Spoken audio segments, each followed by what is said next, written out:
In this video, I'm going to go over several examples of how to use LOLs to model energy transfers.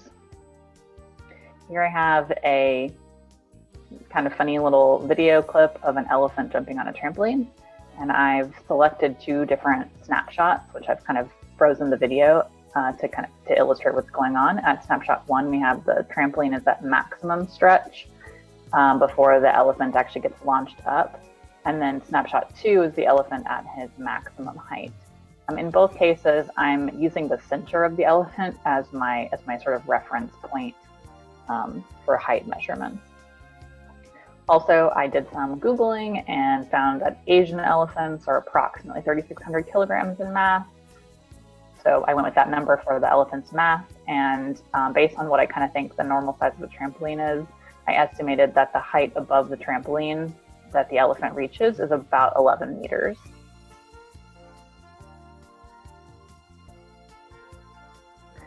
So here is my LOL, right? It consists of an energy flow diagram in the middle, which has everything that's in the system, everything that's out of the system, and then arrows to show which direction the energy is flowing. And it has two L's, which represent bar charts, where we're actually going to track the energy stored at each snapshot.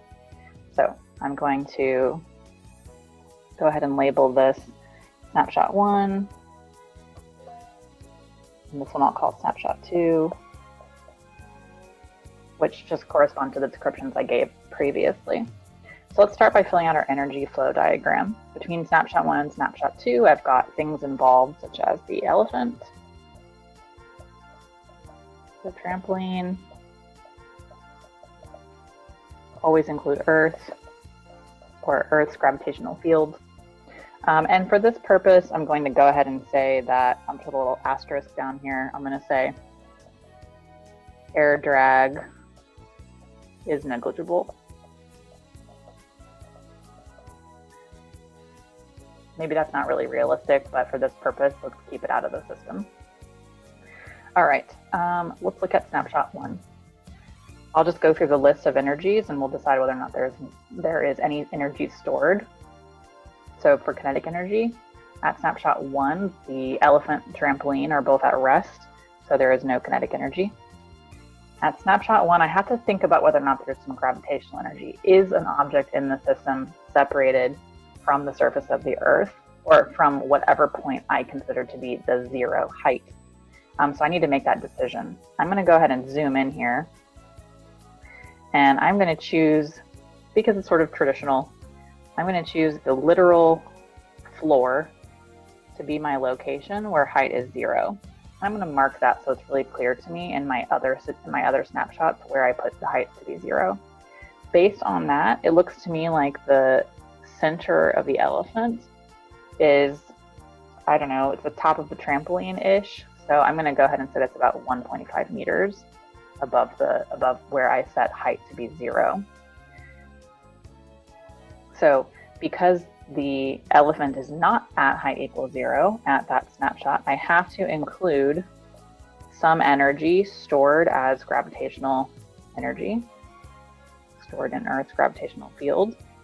And I'm just going to choose two so-called blocks. All right, elastic energy. Definitely the trampoline is stretched to its maximum. I am choosing 2 blocks for no particular reason, just because. And no chemical energy, we're not worrying about that here. There's no fuel being burned. And we never count thermal energy in the first snapshot. We only really want to look for thermal energy when it's increasing, which wouldn't happen until something has actually occurred. So not until snapshot 2. All right, same thing for snapshot 2. The elephant is at its maximum height. So I already know that means his velocity is going to have to be 0 up there. So there's no kinetic energy still. What has happened to the gravitational energy? Well, if the floor was our height equals 0 and I was only 1.5 meters above the floor in snapshot 1, well, it's clear that the height has increased. Therefore, the gravitational energy has increased. I will come back to it, decide how many blocks I want to put there in just a second, but I won't put an X on it. Elastic energy, not anymore. The trampoline is not stretched at all in snapshot 2. Still no chemical energy. I'm not including air drag or any kind of frictional forces, so there isn't really going to be an increase in thermal energy anywhere. All right, so the only thing I've got left is gravitational energy, and I have nothing in my system or anything outside my system to put energy in or take energy out. I know that the total energy in the gravitational energy store here has to be 4 blocks, since I had 4 blocks in snapshot 1. And I've completely forgotten to draw my energy flow arrows, so let me just make sure I do that. The energy flow here would be going from the trampoline to the elephant, and then from the elephant to Earth. All of that is happening between snapshot 1 and snapshot 2. All right, the next thing I want to do here is use my LOL to actually represent the situation algebraically. So I'm going to translate what I see in my 2 bar charts into an actual mathematical expression. So what I see here is I see 2 plus 2 in snapshot 1, but those 2 plus 2 are actually stored as gravitational energy plus elastic energy. And I see on the other side all gravitational energy, and I know they have to be equal, so I'm going to stick an equal sign in the middle. This can get a little bit confusing because I have 2 gravitational energies, so I'm going to put a little 1 next to that one and a 2 next to that one, so that I don't think that those are actually the same thing, because they represent 2 different snapshots. And then the final step here, before we can actually put some numbers into this, is to look up how do I calculate, what's one way I can calculate each of these energy stores based on the clues that I'm given. So for gravitational energy, that's going to be the mass of the object, the gravitational field strength, which is going to be 10 newtons per kilogram on Earth, times the height. Sorry about that. And then I'm going to look up elastic energy, and I see that that's 1/2 times that spring constant, which is like the stiffness of the spring, or in this case, trampoline, times the displacement of the spring or trampoline squared. And then again, on the other side, I've got that mass of the object times the gravitational field strength times this new height. So again, I'm going to put a little 1 and a little 2 so that I don't think those are the same 2 heights. All right. Final step is let's put in some numbers and see what we can solve for. I already know the mass of the elephant is given to me as 3,600 kilograms.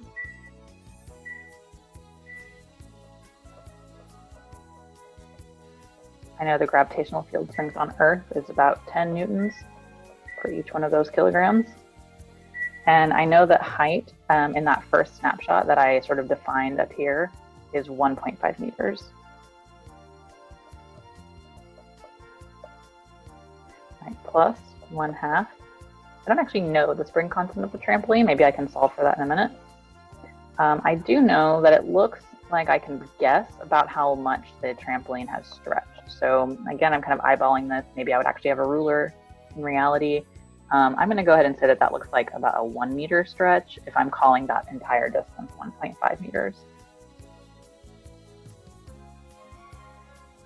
So if I do that, I plug in 1 meter and then squared equals, again, the mass of the elephant, 3,600 kilograms, gravitational field strength on Earth, 10 newtons per each kilogram, and that second height from where I measured 0 to be, that entire height is 12.5 meters.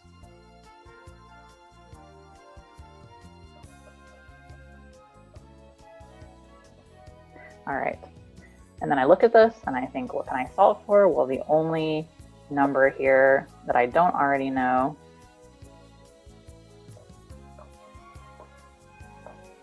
is that spring constant K. So it looks like that's going to be something I can find. Maybe I already knew that's what I was going to look for in the first place, but in this situation, I wasn't really giving you a question. So we can do some algebra here. I'm not going to go through that in this video. And what I actually end up getting is that K is 864,000, and that's a spring constant. So that's the force needed to stretch the spring by 1 meter. That's a very stiff trampoline.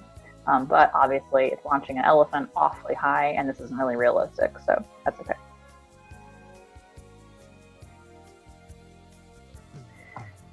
All right, now what I'd like to do is actually reveal an intermediate snapshot here, which I'm calling snapshot 1.5. And I'd like to go from snapshot 1 to snapshot 1.5 instead of all the way from snapshot 1 to snapshot 2. So snapshot 1.5 is just the elephant on its way up. It's just at some sort of randomly selected moment in time. It's not halfway up, so that'll be something interesting to consider. And I just want to make a new bar chart, which I'm going to now call snapshot 1.5. So snapshot 1 hasn't changed, so I left everything the same there.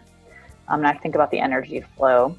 So from snapshot 1 to snapshot 1.5, again, the trampoline is definitely transferring energy to the elephant.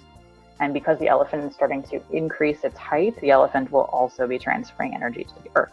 So same sort of flow as before, but maybe not as much energy has flowed from one place to the next yet. All right, so looking at snapshot 1.5. Is anything in the system moving? Yes, now the elephant is moving. I'll put a little check there to remember to use that store. Does anything have an increased height above 0? Yes, the elephant has gone up in height, so there is still gravitational energy. Is there any elastic energy anymore? No, there's no chemical energy. Air drag is still negligible, so I'm not going to worry about thermal energy increasing. Now that I have 2 energy stores, I have to sort of share between. I need to think about which one, how large each one of these bars needs to be. So I already used 2 blocks in the gravitational energy store in snapshot 1, and since the elephant's going up, I know I need to increase that energy store. So I'm going to put 3 blocks in the gravitational energy store to show that the elephant is increasing in height from snapshot 1. And then that basically just leaves me 1 block for kinetic. Again, the blocks don't matter, but I do need to see that that gravitational energy is increasing. This would give me this algebraic expression, which is that the gravitational energy at snapshot 1 plus the elastic energy at snapshot 1 has to be equal, 4 blocks equals 4 blocks, to the kinetic energy at snapshot 2 plus the gravitational energy at snapshot 2. We can go through this process again, substituting in the individual ways of calculating each one of these energy stores. Now we have to introduce kinetic energy, which is 1/2 of the moving object's mass times its velocity squared, plus, again, mgh, and I'll denote this as height 1. Maybe I should actually use 1.5 here, just to be clear. Height at snapshot 1.5. I could plug in some numbers here. I actually now already know the spring constant from the previous scenario. So let's pretend like I already knew that. I know the displacement of the trampoline in the first snapshot. I know mass of the elephant, gravitational field strength, height, blah, blah, blah. I know everything, except in this situation, the velocity of the elephant when it's at snapshot 2. So I could actually determine the speed the elephant has in that exact position above the trampoline.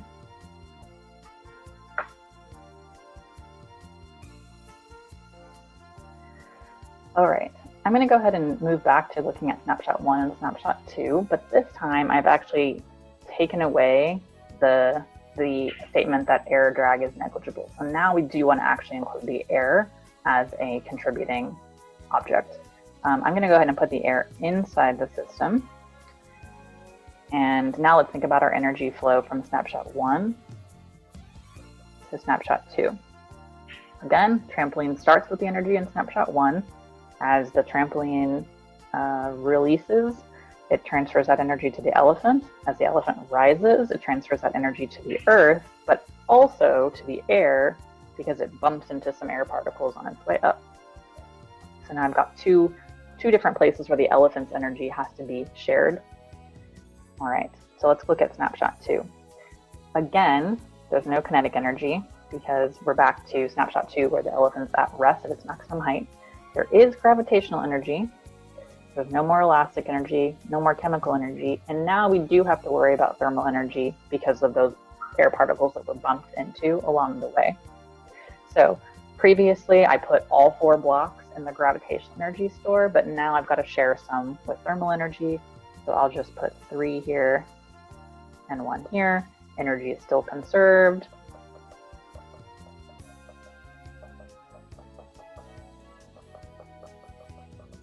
Four equals 4, but now the amount of gravitational energy and therefore the height at snapshot 2 is going to be lower than it was when I didn't have thermal energy, because I'm not having to share that energy between two different stores. All right. For this next iteration, we will actually move the air outside of the system. So I'm going to take the air here, and I'm going to write it outside of the system instead. Nothing changes about the flow from snapshot 1 to snapshot 2. Trampoline gives its energy to the elephant. As the elephant rises, it gives energy to the earth, and as it passes through the air, it gives energy to the air. The flow looks the same, but now I've got energy leaving the system. I like to just put one block leaving the system just to kind of show that, but you can choose, again, however many blocks that you want to. They don't mean anything. It's just for accounting purposes. Looking now at snapshot 2, again, elephant's at rest, no kinetic energy. Elephant is above height equals 0. There is gravitational energy, no more elastic energy, no more chemical energy, and we can't count thermal energy because the air isn't in our system. Only objects in the system get accounted for in the snapshot bar charts. We'll account for the energy leaving the system in a different way. So I will try to do some accounting here. I have 4 blocks on this side, minus the 1 block that's leaving the system. I think you can all do this math. That should leave me with 3 blocks. Since it all has to go into the gravitational energy store, I'm just going to put 3 blocks here. Mathematically, what that looks like is my 4 blocks, which are shared between gravitational and elastic, minus the work that the air did on the system. That's the phrasing we use. So we call this the work done by the air, or by that sort of drag force, equals the gravitational energy I have in snapshot 2. So we could solve for that work. We could answer a number of other questions once we plug in our different ways of calculating each one of these energy stores.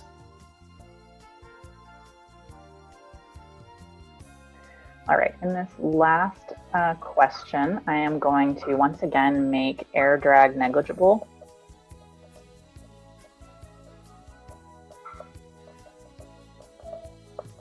But the change I'm going to make here is actually to move the trampoline out of the system. And again, choosing the system is really always your choice. You just have to be clever based on what it is that you are interested in finding.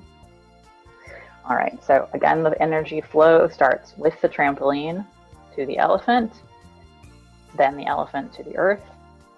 And we don't have any air here to worry about, so we're not having to share the elephant energy with more than just the Earth's gravitational field.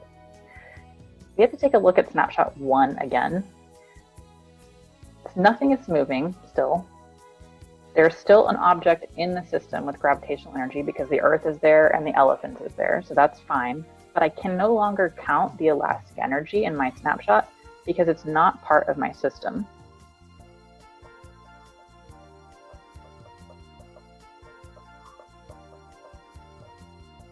Right? Again, the bar charts only account for energy in the system. We use work to account for energy going in or out. In snapshot 2, nothing is moving. The elephant has gravitational energy. It has risen to an even higher height. No elastic energy, even if there was, we couldn't count it. No chemical energy, no air resistance, so thermal energy is out. Let's do some accounting. I'm going to say that the trampoline just transferred in a block. It doesn't really matter. Let's just do 2 blocks. Fine. Make it 2 blocks. Who cares? Then my accounting looks like 2 blocks plus 2 blocks that came from the trampoline has to be equal to, do the math, 4 blocks. So I will just fill up this category, or this energy store, with 4 blocks. I'm sure that wasn't too surprising. All right, let's write this sort of in terms of what those blocks actually represent. Well, these first two blocks represent gravitational energy at snapshot 1. Those two blocks coming from the trampoline represent work. This is work done by the trampoline. If we think about what kind of force that is that the trampoline is exerting, it's probably something like, we'll call it a spring force. It's similar to a spring.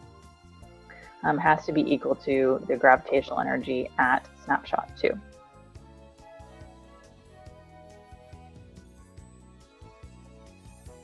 Let's go ahead and solve for that work. So we have mg times the height at snapshot 1 plus the work done by the trampoline equals mg times the height at snapshot 2. I want to solve for work. I already know that, so I'm going to go ahead and put work equals, and I'm going to subtract to get work by itself. And now I'll go ahead and plug in my numbers. And make it even easier. Let's factor out mg.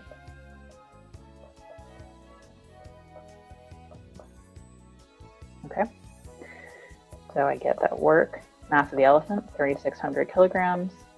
Gravitational field strength, 10 newtons for each kilogram. Height 2, again, is the entire height all the way from the floor up to the 11 meters off the trampoline. So based on my scale, I'm calling that 12.5 meters.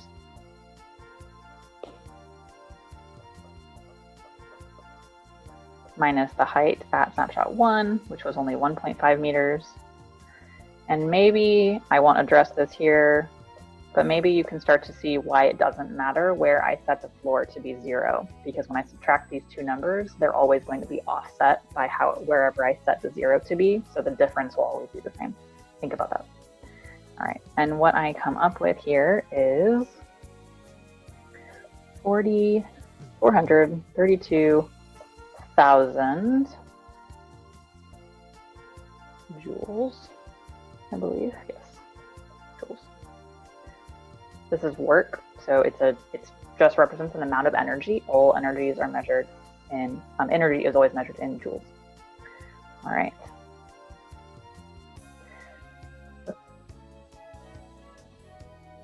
Let's extend this a little bit to connect back to the force that the trampoline was actually exerting. So in the reading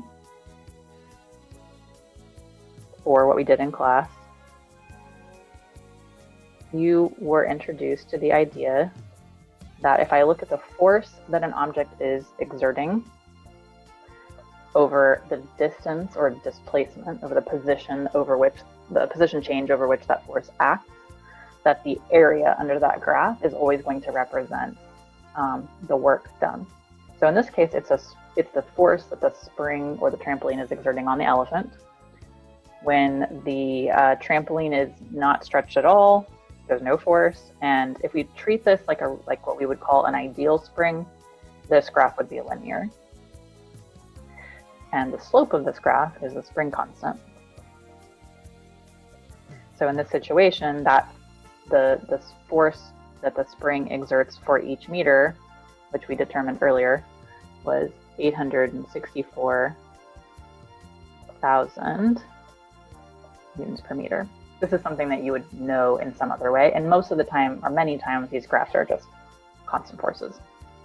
All right, I look to me like the trampoline stretched by about 1 meter.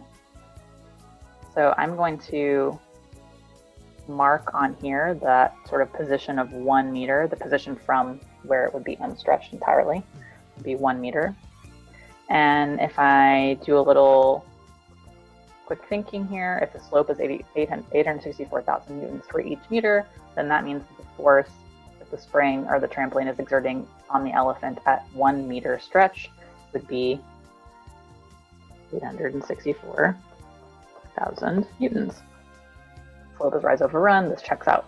But what I'm really interested here in is the area.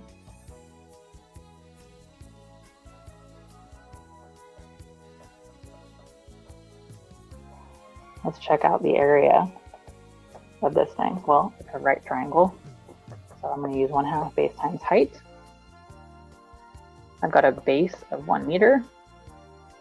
I've got a height of 864,000 newtons. 1/2 times 1 meter times 864,000 newtons.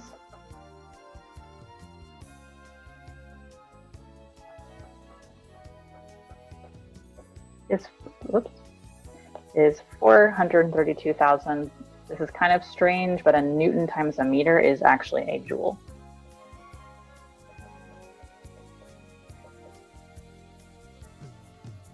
And comparing that to our result that we got from subtracting the 2 gravitational energies up here, it's the same thing. So this is just to remind you or to show you as an example that the area under a force position graph, when we talk about a force acting on an object in order to change its energy, is always going to be, the area will always be work